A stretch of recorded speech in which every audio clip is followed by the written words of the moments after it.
जो हुआ अच्छा हुआ। कहीं किसी देश के एक राजा का वजीर हमेशा यही कहता रहता था, जो हुआ अच्छा हुआ। एक दिन जब उसके बेटे की टांग किसी दुर्घटना में चोटिल हो गई तो भी एकाएक उसके मुंह से फिर निकला, जो हुआ अच्छा हुआ। तुम भी क्या बोलते रहते हो? इतने भला क्या अच्छा हुआ? महाराज आप ही देखिए, अब मेरे बेटे को सारी जिंदगी एक ही जूते की जरूरत रहेगी। जूतों का सारी जिंदगी के लिए खर्चा आधा हो गया। जो हुआ अच्छा हुआ। राजा निरुत्तर हो गया।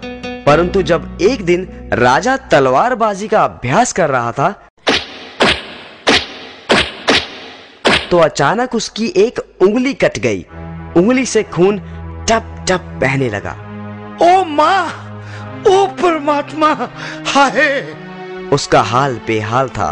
वह दर्द से छटपटा रहा था कि तभी वहां खड़े वजीर के मुंह से अपने आप निकल गया, जो हुआ अच्छा हुआ। अब तो राजा का गुस्सा 7वें आसमान पर पहुंच गया था।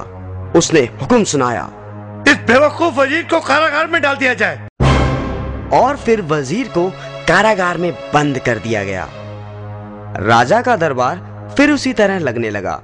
बस कमी थी तो बस उसी वजीर की। एक दिन राजा जंगल में शिकार करने के लिए निकला तो रास्ता भटक गया।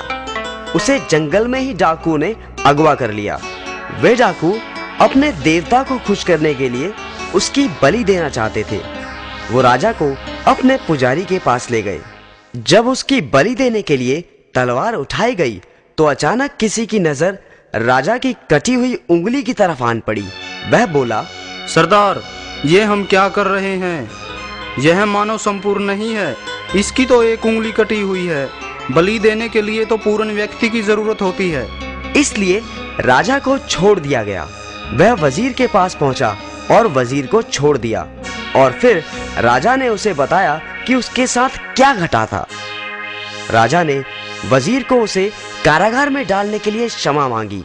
वजीर बोला, मैंने तो आपको कहा ही था, जो हुआ अच्छा हुआ। जो होता है अच्छे के लिए ही होता है। मेरी बात तो ठीक है, परंतु तुम्हारे साथ तो जाती हो गई। नहीं महाराज, अच्छा हुआ आपने मुझे कारागार में डाल दिया। यदि आप ऐसा ना करते तो शिकार के वक्त मैं आपके साथ होता। डाकू आपको तो छोड़ देते, परंतु मेरी तो बलि चढ़ जाती। इसलिए जो हुआ अच्छा हुआ। हाँ, तुम ठीक ही कहते हो। जो होता है भले के लिए ही होता है।